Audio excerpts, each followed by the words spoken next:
মধ্যপ্রাচ্যে যুদ্ধের কারণে ক্ষতিগ্রস্ত প্রবাসী বাংলাদেশি শ্রমিকরা, এমন অবস্থার মধ্যে সুখবর মিলছে মালয়েশিয়ার শ্রমবাজার থেকে।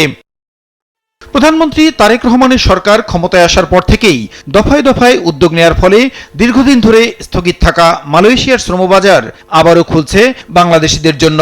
শ্রমিক পাঠানোর বিষয়টি চূড়ান্ত করতে দেশটিতে তৃতীয়বারের মতো সফরে আছেন সংশ্লিষ্ট নীতি নির্ধারকরা। বাংলাদেশি শ্রমিকদের জন্য মালয়েশিয়ার শ্রমবাজার উন্মুক্ত করতে দুই দেশ সম্মত হয়েছে জানিয়ে কুয়ালালামপুরে সংবাদ সম্মেলনে উপদেষ্টা মাহাদি আমিন বলেন, বাংলাদেশ থেকে শ্রমিক যাওয়ার প্রক্রিয়া শুরু হবে আগস্টের শেষ নাগাদ। নিয়মতান্ত্রিক জটিলতা কমিয়ে এনে এফিশিয়েন্টলি একটা স্বচ্ছ প্রক্রিয়ার মাধ্যমে অভিবাসন ব্যয় কমিয়ে বাংলাদেশ থেকে মালয়েশিয়া জনশক্তি রপ্তানি থেকে শুরু করা। অগস্ট মাসের শেষ সপ্তাহ নাগাদ ইনশাল্লাহ মালয়েশিয়া বাংলাদেশের শ্রমিকরা আসা শুরু করবেন। শ্রমবাজারটা আমরা এখন নিশ্চিত আমাদের ওপেন হবে। হ্যাঁ বন্ধুরা, বর্তমানে যে ভিডিওটি আপনারা দেখতে পারলেন, এখান থেকে কিন্তু বিস্তারিত বিষয় সম্পর্কে আপনারা অবগত হতে পারছেন যে মালয়েশিয়ার কলিং ভিসার যে বাজারটা সেটা কিন্তু পুনরায় ওপেন হয়ে গেছে এবং আমাদের জন্য নতুন একটা সুযোগ তৈরি হয়েছে।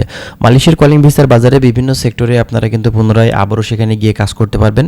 বিশেষ করে প্লান্টেশন সেক্টর, যেমনটা ভিডিওর ফার্স্টের দিকে আপনারা দেখেছেন যে পাম বাগানের কাজ, এর পাশাপাশি আপনারা সেখানে দেখেছে বিল্ডিং কনস্ট্রাকশন সেক্টর, এছাড়া হসপিটালিটি বা ম্যানুফ্যাকচারিং খাত, বিভিন্ন টাইপের যে ফ্যাক্টরিগুলো আছে সেই সব জায়গাগুলোতে আপনাদের কাজের কিন্তু নতুন সুযোগ 2026 সালে আবারও কিন্তু পেয়ে যাবেন। তো সেক্ষেত্রে অবশ্যই আপনারা বাংলাদেশ ওয়েসেল অফিসের সাথে যোগাযোগ করতে পারেন। আপনারা কি কাজের জন্য সেখানে যেতে চাচ্ছেন, কি কাজের দক্ষতা আপনাদের আছে, বিস্তারিত বিষয় সম্পর্কে আপনারা আগে থেকে অবগত হয়ে তারপরে কিন্তু ফ্লাইটের জন্য আপনারা রেডি হবেন এবং ভিসার জন্য কাগজপত্র আপনারা জমা দিবেন। তো অবশ্যই এই ব্যাপার সম্পর্কে আমরা অলরেডি প্রতিনিয়তই তথ্য দিয়েছি বা দিচ্ছি এখন পর্যন্ত।